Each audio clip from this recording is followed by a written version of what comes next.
மௌலானா மௌலவி ஹஜ்ரத் சுல்தான் பாக்கர் அவர்கள் சிறிது நேரம் பேசுவார்கள். அல்ஹம்துலில்லாஹ்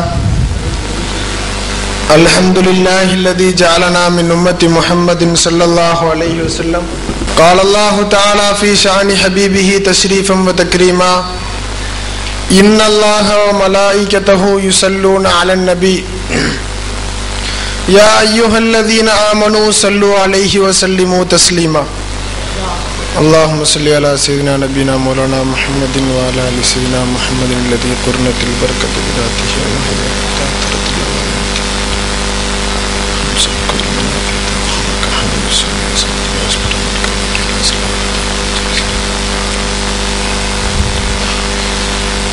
கண்ணியமிக்க அல்லாஹ்வின் நல்லடியார்களே, அல்லாஹ் ஜல்ல ஷானஹு வ தஆலா நமக்கு செய்த மிகப்பெரிய ஒரு நிஅமத், அவன் நம்மை அவனுடைய ஹபீபாகிய முஹம்மது முஸ்தபா ரசூலுல்லாஹி ஸல்லல்லாஹு அலைஹி வஸல்லம் அவர்களுடைய உம்மத்திலே பிறக்க வைத்திருக்கிறான். கண்மணி நாயகம் ரசூலுல்லாஹி ஸல்லல்லாஹு அலைஹி வஸல்லம் அவர்களுடைய உம்மத்தில் பிறந்திருக்கிறோம் என்ற சந்தோஷத்தை நம் அனைவருக்கும் அல்லாஹ் தந்தருள்வானாக. அன்பானவர்களே, நாயகம் ரசூலுல்லாஹி ஸல்லல்லாஹு அலைஹி வஸல்லம் அவர்களை பற்றி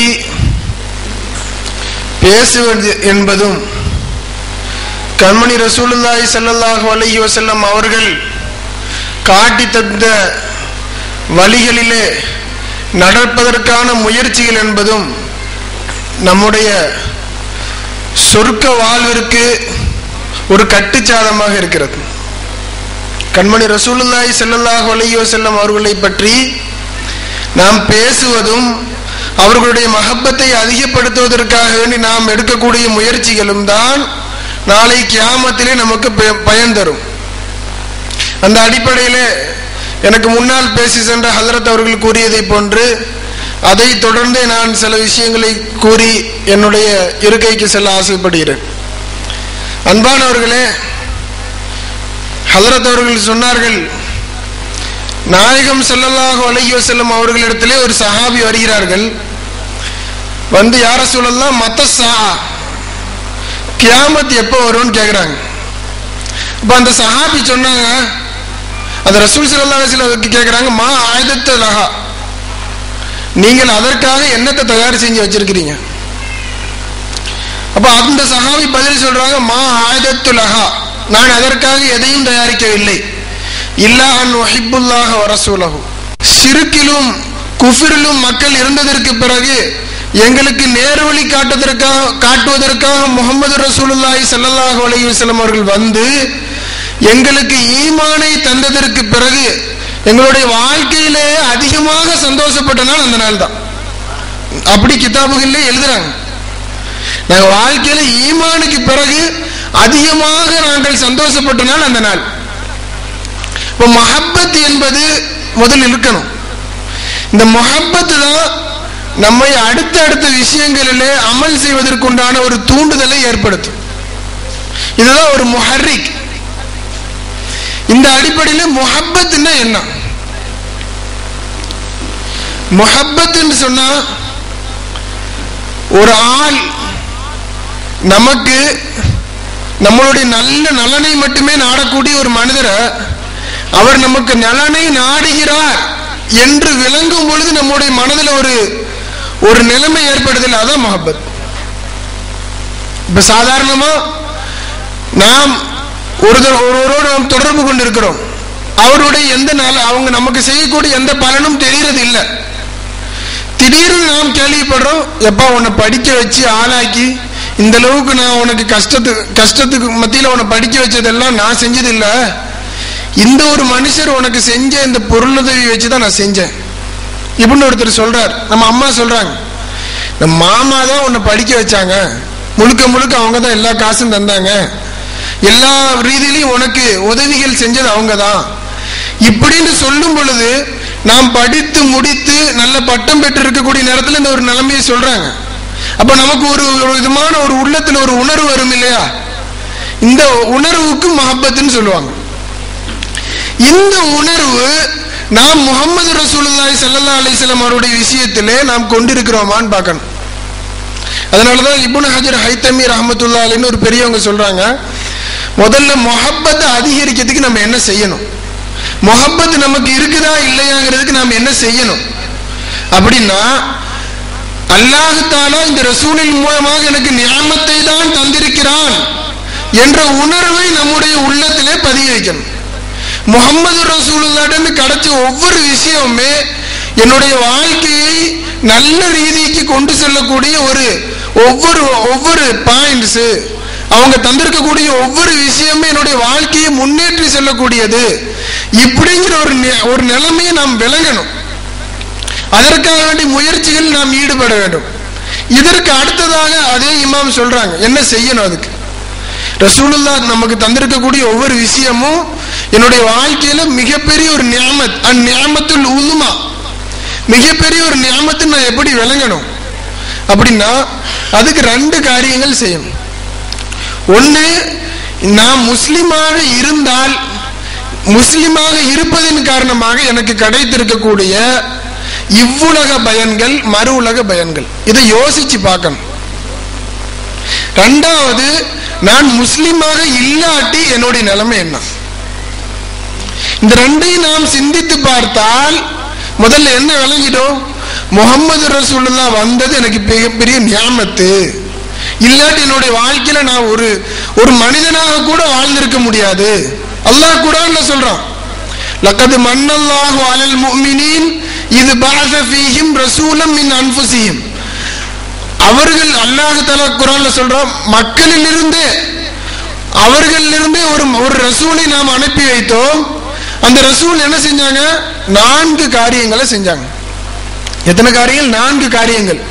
யத்லு அலைஹிம் ஆயாத்திஹி, அல்லாஹ்வுடைய அத்தாட்சிகள், அல்லாஹ்னு ஒருத்தன் இருக்கிறான், அவன் தான் உன்னை படைத்து உனக்கு உணவுகள் தந்து கொண்டிருக்கிறான் என்ற சிந்தனையை நமக்கு ஊட்டுவதற்காக வேண்டி யத்லு அலைஹிம் ஆயாத்திஹி, அல்லாஹ் பற்றிய உண்டான அத்தாட்சிகளை நமக்கு ஓதி காண்பித்தார்கள், அல்லாஹ்வுடைய ஆயத்துக்களை ஓதி காண்பித்தார்கள். ஒயுஸக்கீஹிம், நம்மை அவர்களை பரிசுத்தப்படுத்தினார்கள். ஒயுஅல்லிமுஹுமுல் கிதாப, கிதாபை கற்றுக் கொடுத்தார்கள். ஒல் ஹிக்மத, இன்னும் ஞானங்களை கற்றுக் கொடுத்தார்கள். ஒயின் கானு மின் கபுலு லஃபீ லலாலின் முபீன், இதற்கு முன்னால் இந்த 4 காரியங்களையும் முஹம்மது ரசூலுல்லாஹி ஸல்லல்லாஹு அலைஹி வஸல்லம் அவர்கள் செய்வதற்கு முன்னால் இந்த மக்கள் பகிரங்கமான வழிகேட்டில் தான் இருந்தார்கள்.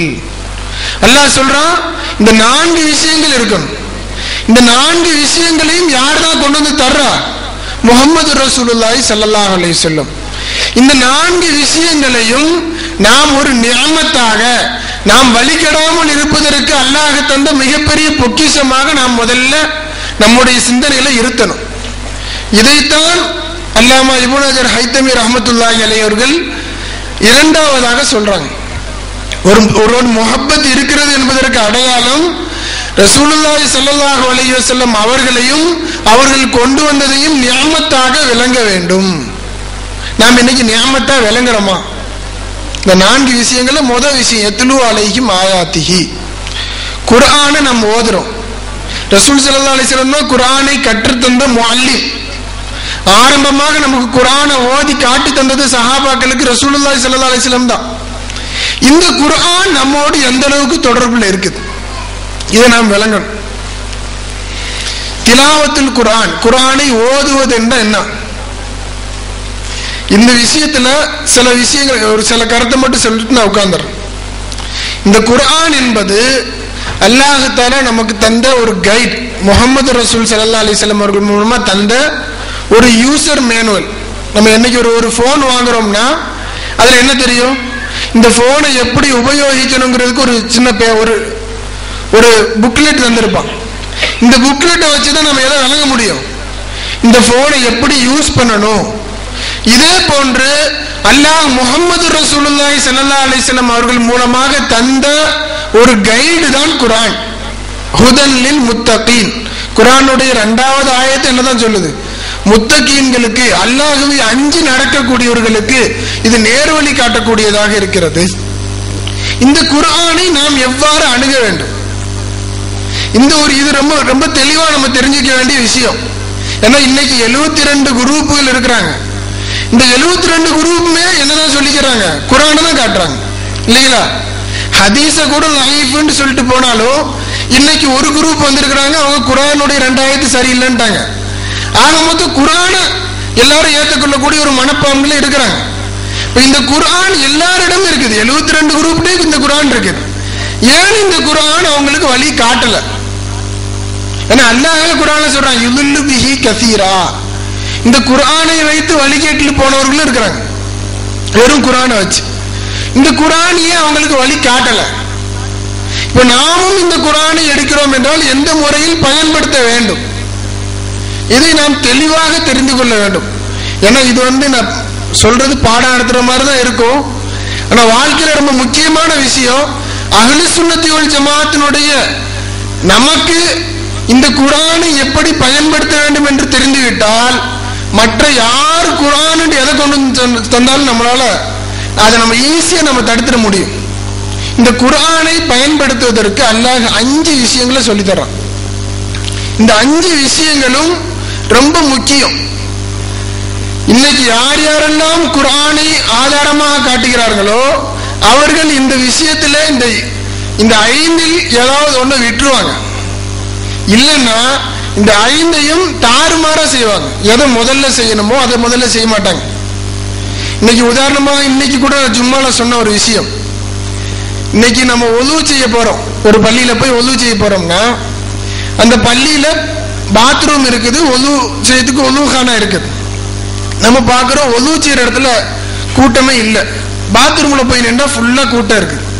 அப்போ ஒரு ஆள் யோசிக்கிறாரு, நாம் முதல்ல ஒது செஞ்சுட்டு வந்துட்டு இந்த மக்கள் எல்லாம் பாத்ரூம்ல இருந்து வெளியே வந்த பிறகு என்ன செஞ்சுக்கலாம், நம்ம போயிட்டு பாத்ரூம் போயிட்டு அதுக்கு பிறகு பள்ளிக்கு போலாம் நினைக்கிறார். இன்னைக்கு நம்ம சொல்லும் பொழுது 4 பேர் சிரிக்கிறாங்க இல்லைங்களா? அப்போ ஒரு தர்த்தீப், ஒரு காரியத்துல 2 விஷயம் நடக்குது. அதுல ஒண்ணு முன்னாடி செஞ்சு இன்னொன்னு பின்னாடி செஞ்சாலே மாதிரி 2ம் செஞ்சான். ஒருத்தன் ஒதுவும் செஞ்சான், அதற்கு பிறகு பாத்ரூமும் போனான். இப்ப 2 காரியமும் அமல்ல நடந்துச்சு. ஆனா முழுக்க முழுக்க நாம அவனை அறிவில்லாதவன் தான் சொல்லுவோம். ஏன்? ஒரு முறை இருக்குது. இதை போன்று இன்னும் எல்லாருமே குர்ஆனை கையில தூக்கிட்டாங்க இல்லைங்களா? இன்னைக்கு எல்லாருமே குர்ஆனை தான் காட்டுறாங்க, ஆதாரம் காட்டுறாங்க. நம்மால யோசிக்கிறான், ஆமா அவனும் குர்ஆன் தானப்ப சொல்றாரு. ஏன் அந்த குர்ஆன் அவர்களுக்கு வழி காட்டல? இன்னைக்கு எல்லாரும் குர்ஆனை கொண்டுதான் தப்லீக் செய்ய ஆரம்பிக்கிறாங்க, மக்களுக்கு எல்லாத்துக்கும் எடுத்து சொல்றாங்க. ஏன் நம்ம ஒரு முஸ்லிம வீடை தட்டி கூட்டு போய் வீட்டை தட்டி நீ தொழுகைக்கு வாப்பான்னா வர்றதில்லை, நான் வர்றேன் பாயின்னு சொல்லிட்டு வாதா கிலாபி செஞ்சிடறோம். நம்மளே போயிட்டு என்ன செஞ்சிடறோம், அவனை வாதா கிலாபி செய்ய வச்சிடறோம். நீ பள்ளிக்கு வாங்கன்னு சொன்னா 2 தான் பதில் வரும். நம்ம வீட்டை போய் நின்று வீட்டை தட்டி நம்ம பள்ளிக்கு கூப்பிட்டா அத்தா வீட்டுல இல்லைன்னு முதல்ல புள்ள போய் சொல்லும். இல்ல அப்படி இல்லைன்னா வெளியே வந்துட்டு வந்துடும் பாய். அடுத்து பள்ளியில பார்த்தா அதே 10 பேர் தான் வைப்பாங்க. இந்த 2 வேலை நடக்குது. ஒண்ணு பொய் சொல்ல வைக்கிறோம், இல்லாட்டி அவர் வாதா கொடுத்துட்டு மாறு செய்ய வைக்கிறோம். இதே இந்தியாவில் இருந்தவங்க தான் ஹாஜா சிஸ்தி ரலியல்லாஹு அன்ஹு. அவங்க சாதாரணமா ஒரு ரோட்ல போயிட்டு இப்படி ஒரு பார்வை பார்த்தா எல்லாம் காஃபிர் முஸ்லீம் ஆயிட்டான். 90 லட்சம் பேர், லட்சத்துக்கு எத்தனை ஜீரோன்னு நீங்க கணக்கு போட்டு பார்த்துக்கோங்க. 90 லட்சம் பேர் முஸ்லிம் அல்லாதவர்கள் ஹாஜா சிஸ்தி ரலியல்லாஹு அன்ஹு மூலமா முஸ்லீம் ஆனாங்க. அவங்களுடைய பிச்சையில தான் நம்ம முஸ்லீமா இருக்கிறோம். அவங்களும் குர்ஆனை தான் ஆதாரம் காட்டினார்கள். இன்று நாமும் குர்ஆனை கொண்டுதான் தப்லீகம் செய்கிறோம். நாம் அனைவரையும் அழைக்கிறோம், எல்லோரையும் கூப்பிடுகிறோம். ஏன் இந்த குர்ஆன் வேலை செய்யல? அவங்க அந்த குர்ஆனுடைய அமலை செஞ்ச பிறகு அவங்க செஞ்ச அந்த பார்வை எப்படி வேலை செஞ்சிச்சு? அன்னைக்கு இருந்த குர்ஆனுக்கும் இன்னைக்கு இருந்த குர்ஆனுக்கு ஏதாச்சும் வித்தியாசம் இருக்குதா? இல்ல அன்னைக்கு இந்த மாதிரி பைண்டிங்ல இல்ல, இன்னைக்கு இருந்த அதனாலயா? முகமது ரசூலுல்லாஹ்வுக்கு தானே அப்ப அல்லாஹ் நல்ல குர்ஆனை கொடுத்திருக்கணும். நீ நம்ம பார்த்தா பக்காவா பைண்ட் பண்ணி வச்சிருக்கிறோம். இப்ப ஏன் அந்த குர்ஆன் அவங்களுக்கு அவங்களுடைய வாழ்க்கையில தனக்கும் மற்றவங்களுக்கும் பிரயோஜனத்தை கொடுத்துச்சு, நமக்கு ஏன் கொடுக்க மாட்டிருக்கு? அப்படின்னா அவுலியாக்கள் ஒரு 5 விஷயத்தை குர்ஆன்ல இருந்து எடுத்து சொல்றாங்க. இந்த தர்த்தீப், இந்த ஒது செய்யும் போது இந்த தர்த்தீப் மாறுது இல்ல, அதனாலதானே நமக்கு ஒது செஞ்சுட்டு திருப்பி பாத்ரூம் போயிட்டு தொழுதாலும் தொழுக கூடாது இல்லையா? ஹராம். ஏன் இந்த குர்ஆன் நமக்கு நம்முடைய வாழ்க்கையை திருத்துறது இல்லை? எல்லாருமே குர்ஆனை காட்டுறாங்களே, நம்ம எப்படி ரெண்டையும் வித்தியாசம் தெரிஞ்சுக்கிறது? அதற்கு ஆரம்பமான சில விஷயங்கள் அல்லாஹ் குர்ஆன்ல சொன்ன 5 ஆயத்துகளை எடுத்து நமக்கு பிழிஞ்சு தர்றாங்க இமாம்கள்.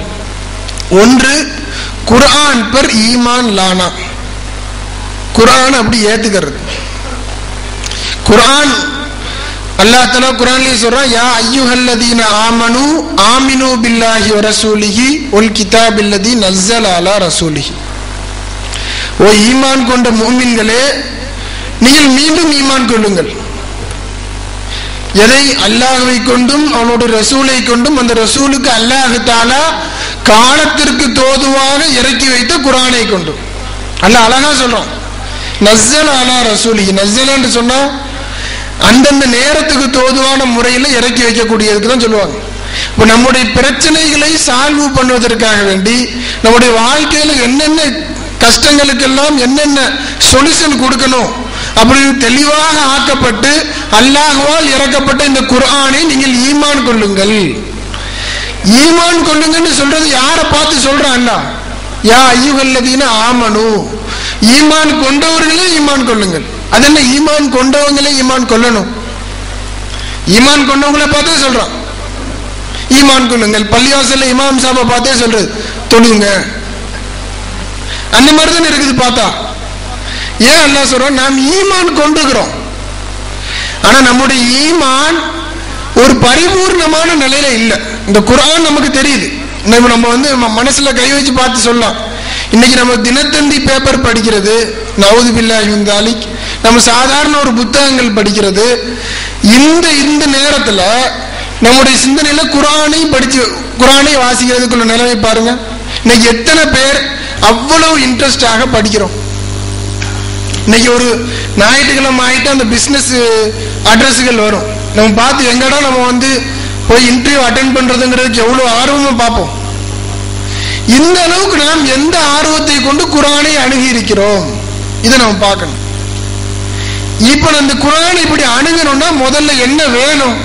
இந்த குர்ஆன் எனக்கு ஹிதாயத்து காட்டுவதற்காக வேண்டி, ஹிதாயத்துனா ஒவ்வொரு நேரத்திலையும் ஒரு மனிதனுக்கு ஒரு பெண்ணை பார்த்தால் இது என்னுடைய மனைவி, இதனுடைய அம்மா இப்படின்னு தெரிகிறது ஹிதாயத். நம்ம ஹிதாயத்துன்னு என்ன நினைச்சிடக்கூடாது, களிமா சொல்றது நோன்பு வைக்கிறது அப்படி மட்டும் இல்லை. ஹிதாயத்துங்கிறது நம்முடைய ஒவ்வொரு நேரத்திலையும் நம்முடைய செயலையும் சிந்தனையையும் ஒரே திசையில் ஆக்கி வச்சு அதுக்கு பேர் ஹிதாயத், நேர்வழி. அல்லாஹ் தஆலா சொல்றான், இன்ன ஹாதல் குர்ஆன யஹ்தி லில்லதி ஹிய அக்வம். இந்த குர்ஆன் நடுநிலையான தெளிவான ஒரு சமுதாயத்திற்கு இன்ன ஹாதல் குர்ஆன யஹ்தி லில்லதி ஹிய அக்வம், ஒரு நடுநிலையான ஒரு முறையை அறிவித்து தரக்கூடியது, அதன் பக்கம் நேர்வழி காட்டக்கூடியதுங்கிறான். நாம் முதல்ல என்ன செய்யணும்? இந்த குர்ஆன் அப்படிப்பட்ட குர்ஆன் தான். அல்லாஹ்வால் என்னுடைய ஒவ்வொரு நிமிஷத்தையும் ஒவ்வொரு ஆட்டத்தையும் அசைவையும் சரி பண்ணக்கூடிய ஒவ்வொரு விஷயத்திலும் நான் எப்படி நடக்கணும்னு எனக்கு சொல்லி தரக்கூடிய ஒரு கைடு தான் இந்த குர்ஆன் அப்படிங்கிற ஈமானை நாம் முழுமையாக வைக்கணும். நமக்கு இல்ம் இருக்குது, ஈமான் இல்லை. இன்னைக்கு இது தொப்பி இப்படிங்கிறது வந்து இல்ம் இருக்குது, இது அறிவு. இந்த தொப்பியை நம்புங்கன்னு நான் சொல்ல தேவையில்லை. ஆனா ஈமானுங்கிறது அப்படி இல்லை. நான் கையில ஒண்ணு வச்சுக்கிட்டேன், இதுல 2 ரூபா இருக்குது நம்புங்கன்னு சொல்றேன். இப்ப என்ன செய்யணும்? என் மேல உள்ள நல்ல அபிப்பிராயத்தை வச்சு நம்பினா உண்டு. நான் இங்க இருந்து சீதா கேம்ப்ல நிக்கிறேன்னு நான் சொல்றேன், நான் இப்ப பாம்பேக்கு போகணும், எனக்கு பாம்பேக்கு போற வரைக்கும் டிக்கெட்டுக்கு காசு இருக்குது, அங்கிருந்து ஒரு தூரத்துக்கு போறது காசு இல்லை. அப்ப என்னுடைய ஃப்ரெண்டுக்கு நான் சொல்றேன், அப்பா நான் பாம்பே வரைக்கும் வந்துடுவேன், என்கிட்ட காசு இல்லை. அப்ப அவன் சொல்றான், நீ வாப்பா நான் அங்க காசு தர்றேங்கிறான். கையில காசு இல்லை, நாம அப்படி தடுமாறிட்டு இருக்கிறோம், என்னடா செய்யறேன்னு தெரியல. அந்த நேரத்துல ஒரு போன் வருது, எங்க நிக்கிறேன்? நான் சீதா கேம்ப்ல தான் நிக்கிறேன். ஏன் இன்னும் வரல? டைம் ஆயிடுச்சு, ஏன் வரல? இல்ல என் அடுத்து அங்கிருந்து வரதுக்கு காசு இல்லை, நான் பாம்பேல தான் நிக்கிறேன், நீ வா சீதா கேம்ப்ல இருந்து வா, நான் அங்க காசு தர்றேன். சொல்லும் பொழுது ஒரு மனசுல ஒரு அமைதி வருது இல்லையா? இந்த அமைதியோடு கலந்து அவரை நீங்க அப்படி நம்புறீங்களா இல்லையா? இதே நேரத்தில் நீங்க இன்னொரு ஃப்ரெண்டுக்கு போன் அடிக்கிறீங்க, அடிச்சு எனக்கு பாம்பே வரைக்கும் காசு இருக்கு, அங்கிருந்து காசு இல்லப்பா, நான் வரத்துக்கு எனக்கு ஏதாச்சும் வழி இருக்குமான்னு கேட்குறீங்க. பக்கத்தில் நீங்கள் முன்னாடி ஃபோன் அடிச்சு அந்த ஃப்ரெண்டு இருக்கிறான், நீங்கள் அவன் ஃபோன் எடுத்துட்டு என்ன கேட்பான் அவங்கள்ட்ட? ஏன்பா என் மேல நம்பிக்கை இல்லையா? இப்படிதானே கேட்பான். நான் உனக்கு சொன்னேன்னு உனக்கு நம்பிக்கை வரலையான்னு கேட்பான். அப்ப பாருங்க, ஒரு விஷயத்துல நாம் ஒருவருடைய நமக்கு தெரியாத ஒரு விஷயம் நம்ம இங்க கையில இல்ல இருந்தாலும் நாம் ஒருவர் மீது ஏற்றுக்கொள்ளக்கூடிய ஒரு நல்ல அபிப்பிராயத்தின் காரணமாக நாம் அடுத்த வேலைகளை செய்ய ஆரம்பிச்சுட்டா அது பேர் நம்பிக்கை. எனக்கு இங்க சரியான ஒரு வழி கிடைக்காதுன்னு நினைச்சிட்டு நான் இன்னொரு பக்கம் தேடினா அது நம்பிக்கைக்கு மாற்றம், அவன் நம்பிக்கை. நாம் இன்னைக்கு இந்த குர்ஆனை அந்த முதல் ஃப்ரெண்டு மாதிரி வச்சிருக்கிறோமா, இல்லாட்டி இன்னும் அந்த குர்ஆனை விட்டுட்டு ரெண்டாவது ஃப்ரெண்டை தேடிட்டு இருக்கிறோமான்னு பார்த்தா நமக்கு தெரிஞ்சிடும். இந்த குர்ஆனை நாம் ஹிதாயத்திற்குரியதாக எப்படி கையாளுறோம். சாதாரணமாக நாம் இந்த ஒரு எண்ணத்தை கொண்டு வர வேண்டும், இது எனக்கு அல்லாஹ் தஆலா முஹம்மது ரசூலுல்லாஹி ஸல்லல்லாஹு அலைஹி வஸல்லம் அவர்கள் மூலமாக தந்த ஒரு முஅஜிஸா. இன்னைக்கு மூசா நபியினுடைய முஅஜிஸாவை பார்க்கணும்னா டாப் காப்பி மியூசியம் போகணும்.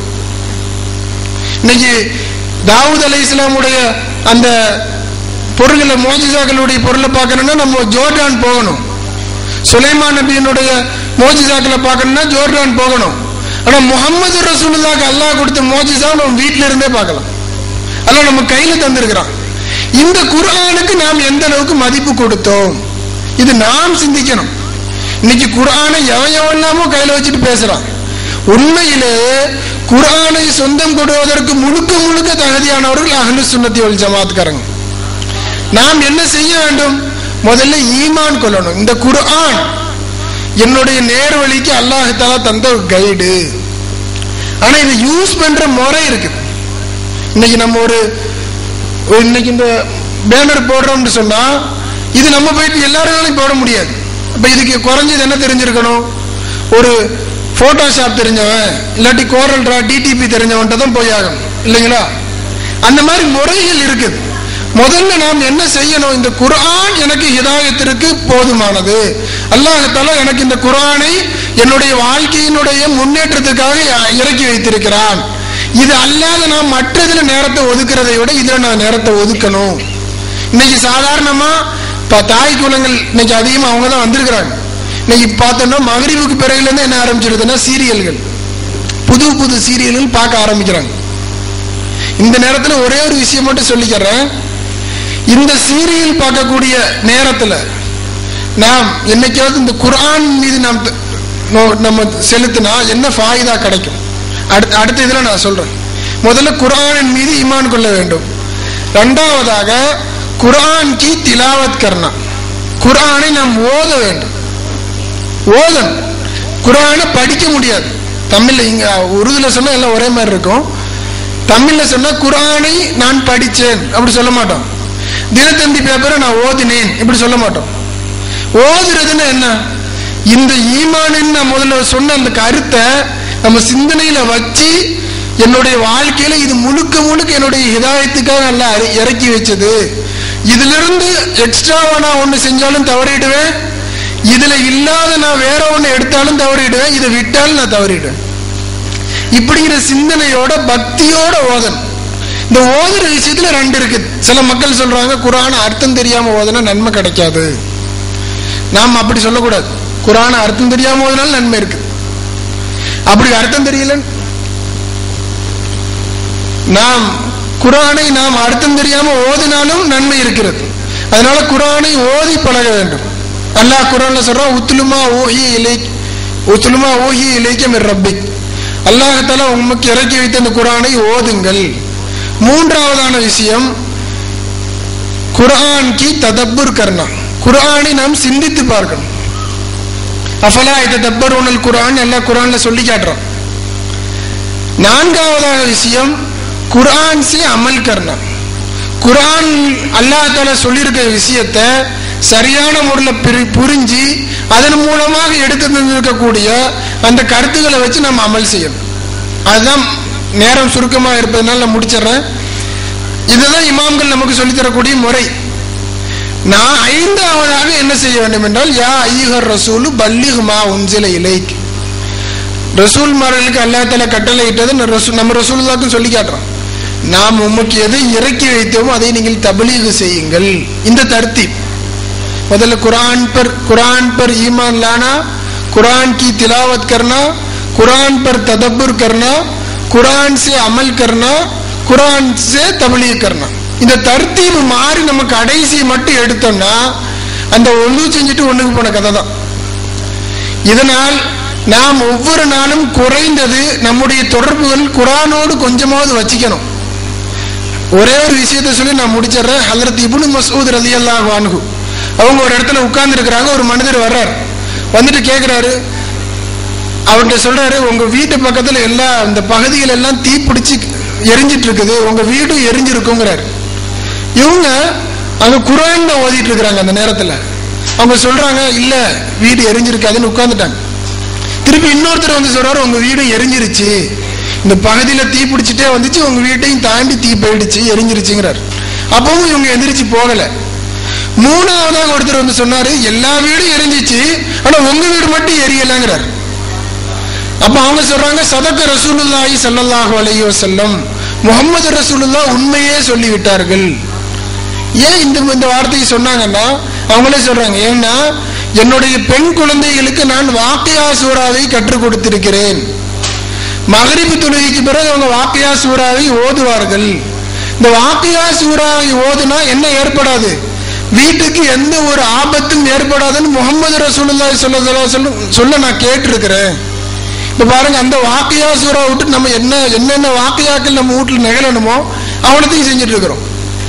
அல்லாஹ் தஆலா நம்முடைய வாழ்க்கையில குர்ஆனை எந்த முறையில அணுக வேண்டுமோ அவ்வாறு அணுகி அதை எந்த முறையில் அமல் செய்ய வேண்டுமோ அதற்கு தௌஃபீக் செய்வானாக. வ ஆகிரு தஅவானா அல்ஹம்துலில்லாஹ்.